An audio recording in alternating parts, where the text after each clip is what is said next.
Hi everyone, and welcome to my talk on individual racism. Lies make up a huge part of racism and how we view and treat each other. I'd like to start off with a quote from Don Miguel Ruiz, who says, "When we believe in the lies, we cannot see the truth. So we make up thousands of assumptions and we take them as truth. One of the biggest assumptions we make is that the lies we believe are the truth." So individual racism is the beliefs, attitudes, and actions of individuals that support or perpetuate racism. Individual racism can occur at both an unconscious and conscious level and can be both active and passive. Examples include telling a racist joke, using racial slurs, or believing in the inherent superiority of white people. Most people who do not understand racism as a system believe that individual racism is the only type of racism that exists. I have, however, in my previous videos explained that it is far more insidious than merely an individual or individual actions, thoughts, or words.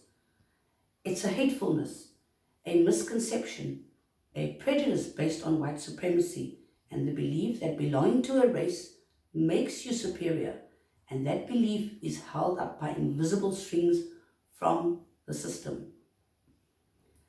It's easy to believe that racism ended with the civil rights movement in the States or apartheid in South Africa. But that's wrong, because not only do beliefs remain the same, but the systemic racism we are all part of is still in place. A system that upholds white privilege and whiteness. So how often have you heard, "I'm not racist. I give to charity. I adopted black children. I don't see color. It was just a personal opinion. I was just doing my job and following procedure." Anyone can apply for that job. Anyone can play hockey or take music in the city.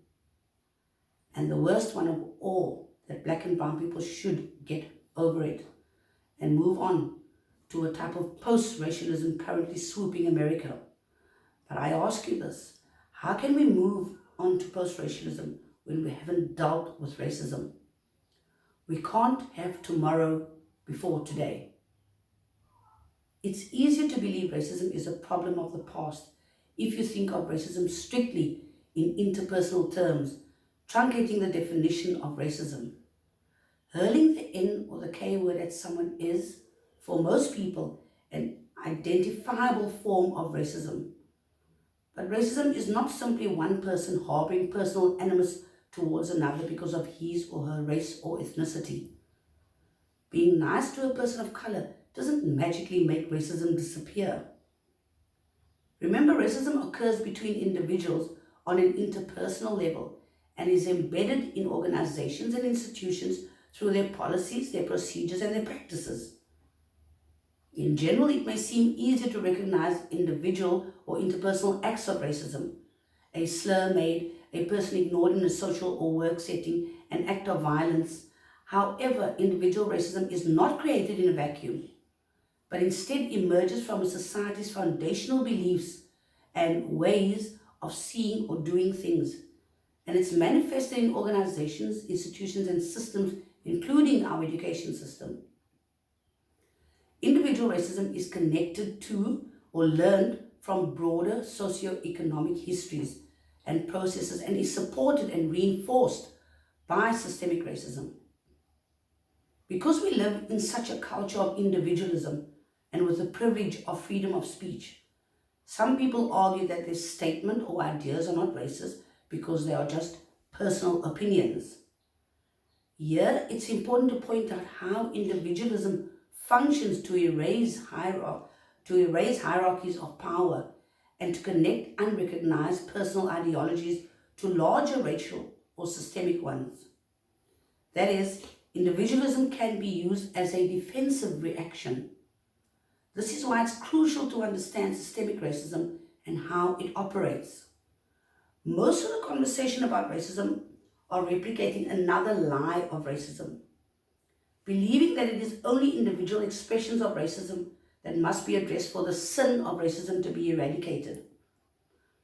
So by focusing on individual actions, words or otherwise, we fail to understand the insidious reality of racism. That's one of the reasons being nice to a black or brown person doesn't help. All that means is that you're a nice person. But in life, we have plenty of nice people. So ask yourself why the nice people have not been successful in eradicating racism. That's because racism is not individual words or acts based in racial prejudice. For the sin of racism to be eradicated and for the harmful, even fatal consequences of racism to be eliminated from people's lives, we must resist racism not at the level of our own hearts, but at the heart of racism itself, the system. Each individual expression of racism is fueled or protected by the system of racism. Each racist comment made is the consequences of learning that the system of racism is true and acceptable. For us to truly escape the cycle of individual racism, we must be willing and capable of interrogating and dismantling racism at its core, again, at the system itself. The only way you can start eradicating racism as a system is firstly to understand racism and educate yourself on that. If schools had no system, you could simply progress from grade 1 to grade 12 based on your attendance for that first year. But that won't make any sense, and you certainly can't go on to university based on your attendance or sparkling personality, could you? Schools, as with any institution or company, have systems. Countries have laws within those systems that run the country. And globally, we have systems too. And though you're unable to see the system, it's there. It's woven into the very fabric of our society, and that's what needs to be learned. If being nice is all that mattered to end racism as a system, then we would have no oppressions worldwide. So next week, I'll be unpacking discursive racism. Thank you so much for joining me. You stay safe and be careful out there. Have a great day. Thank you.